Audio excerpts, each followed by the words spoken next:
First time ஒரு டென்டில் பார்க்க வேண்டிய சுச்சுவேஷன் எப்போ வரும் டாக்டர்? இது ஃப்யூச்சரில் ஏதாவது அஃபெக்ட் ஆகுமா டாக்டர்? பேரண்ட்ஸ் அதை முழுசாக அப்சர்வ் பண்ணி பார்த்துக்கணும். இந்த மாதிரி பண்ணுறது கரெக்டாக தப்பா டாக்டர்?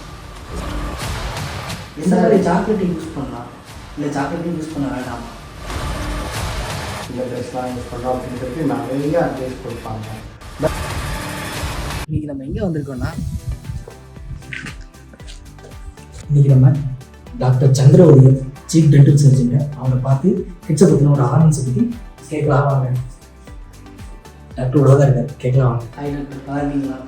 நல்லா இருக்குங்களா? லாஸ்ட் வீடியோவில் பார்த்தேன், ஒரு தாடியெல்லாம் இருந்துச்சு, இப்போ எடுத்துட்டீங்க அப்படின்னா. அது வீட்டில் மிஸ்ஸஸ் ப்ரெக்னெண்ட்டாக இருந்தாங்க, அதனால் வச்சுருக்காங்க. இப்போ எடுத்தாச்சு. டாக்டர், இப்போ சின்ன குழந்தைங்களாம் சாக்லேட் சாப்பிட்டா பல்லு சொத்தையாயிரும் அப்படின்னு சொல்கிறாங்க, அதெல்லாம் உண்மையா டாக்டர்? சார், சாக்லேட்டுக்கு சொத்தையாக்குற பவர் எதுவும் இல்லை, சரிங்களா? நம்ம சாக்லேட் சாப்பிட்றோம். இப்போ குழந்தைங்க சாக்லேட் சாப்பிட்றாங்கன்னா சாக்லேட்டில் பல்லில் ஒட்டிடும். Okay doctor. அதை குழந்தைங்களுக்கு ஒட்டி இருக்கு, க்ளீன் பண்ணோம் அப்படிங்கிற அவேர்னஸே இருக்காது. அது நாள் போக்கில் அப்படியே ஒட்டி அது மாதிரி திருப்பி சாப்பாடு ஒட்டி வேறு ஏதாவது ஃபுட் கண்டென்ட்டு வாயில் இருக்க சலைவா இதெல்லாம் ஒட்டும் போது அது சொத்தையாக மாறதுக்கு ஹை சான்சஸ் இருக்குது. அதனால குழந்தைங்களுக்கு சாக்லேட்டே சாப்பிட வேண்டாம் அப்படின்னு சொல்லிடுவோம். குழந்தைங்க சாக்லேட் சாப்பிட்றாங்களோ வேறு எந்த ஸ்வீட் ஐட்டம்ஸ் எது சாப்பிட்டாலும் அதை ப்ராப்பராக ப்ரஷ் பண்ணி இல்லைன்னா வாய் கொப்பிச்சு துப்பிட்டாங்க அப்படின்னாலே சொத்தையிலேருந்து 90% தடுக்க முடியும். சொத்தை வர்றதுலேருந்து 90% தடுக்க முடியும். டாக்டர், இப்போ ஒரு சின்ன குழந்தைய ஃபஸ்ட் டைம் ஒரு டென்டில் பார்க்க வேண்டிய சுச்சுவேஷன் எப்போ வரும் டாக்டர்? ஃபர்ஸ்ட் டைம், இது ஒரு நல்ல கொஸ்டின். ஆக்சுவலி ஒரு குழந்தை பிறந்து இதாகிடுச்சு அப்படின்னா எப்போ நம்ம ஃபஸ்ட்டு ஒரு டென்டிஸ்ட்டை கூட்டிகிட்டு போய் காட்டணும்? ஃபஸ்ட்டு பல் வளர்க்குன்னு ஒரு டைம் இருக்குது. அந்த பல் வளராமல் வீங்கி ஒரு மாதிரி இன்ஃபெக்ஷன் ஆகுது அப்படின்னா கண்டிப்பாக ஒரு டென்டிஸ்ட்டை கூட்டிகிட்டு போய் காட்டணும், சரிங்களா? இன்கேஸ் அதுவும் தாண்டி பல்லெல்லாம் வளர்ந்துருச்சு, பல்லெல்லாம் நல்லாவே இருக்குது, பட் ஆனால் பல்லில் கரை இருக்குது, கருப்பாக இருக்குது, அந்த மாதிரி டைமில் கூட்டிகிட்டு போய் காட்டணும். இதுக்கெல்லாம் முன்னாடி ஒரு டைம் இருக்குது. குழந்தை பிறந்துருச்சுனாலே அம்மாவும் அப்பாவும் கண்டிப்பாக ஒரு டென்டிஸ்ட் கிட்ட போயிட்டு அந்த குழந்தைய எப்படி அந்த பல்லை பராமரிக்கிறது எப்படி அப்படிங்கிறது ஒரு ஜென்ரல் கன்சல்டேஷன் வாங்குறது ரொம்ப ரொம்ப நல்லது. எந்த டைமில் ப்ரஷ் பண்ணணும், எப்படி ப்ரஷ் பண்ணணும், எப்படி அந்த குழந்தைக்கு தேவையான எந்த டைப் ஆஃப் பேஸ்ட் யூஸ் பண்ணலாம், ப்ரஷ் யூஸ் பண்ணலாமா, கையில் விளக்கலாமா அப்படிங்கிற ஒரு அவேர்னஸ்க்காகவாது குழந்தை பிறக்கிறதுக்கு முன்னாடியே இல்லை குழந்தை பிறந்ததுக்கு அப்புறமும் ஒரு டென்டல் டாக்டர்கிட்ட போய் கன்சல்ட் பண்ணுறது ரொம்ப ரொம்ப ரொம்ப மஸ்டான விஷயம்.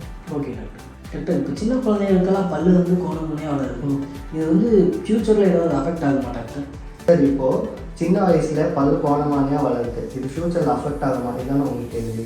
இது எப்படி பார்த்தீங்கன்னா, கோணமானியாக வளரும் போது அக்ளூஷன்னு சொல்லுவாங்க.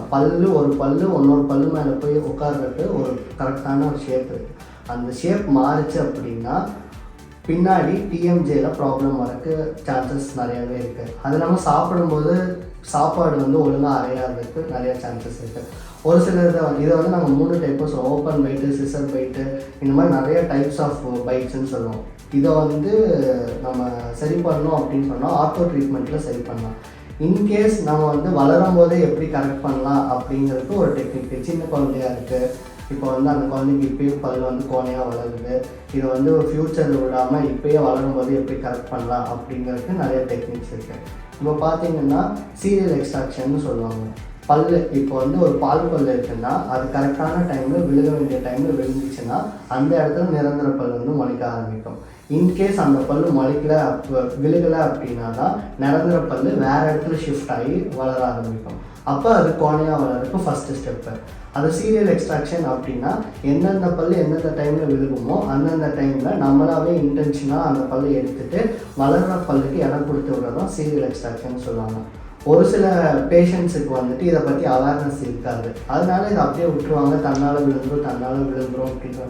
பட் ஆனால் அந்த டூத் ஒரு பர்மனன்ட் டூத் முளைக்க வேண்டிய இடத்துலேருந்து மாற்றி முளைக்க ஆரம்பிச்சிடும். டாக்டர், நான் இப்போ ரீசெண்ட் டைமில் ஒரு ரீல்ஸ் பார்த்தேன். ஒரு குழந்தைங்களுக்கு பல்லு விழுகிற டைம் பல்ல ஆடிட்டு இருக்கு, அவங்க அந்த பல்லில் கைத்து கட்டி ஒரு பாலை வச்சு வீசுறாங்க, அந்த பல்லு பிடிக்கிட்டு வருது. இந்த மாதிரி பண்ணுறது கரெக்டாக தப்பா டாக்டர்?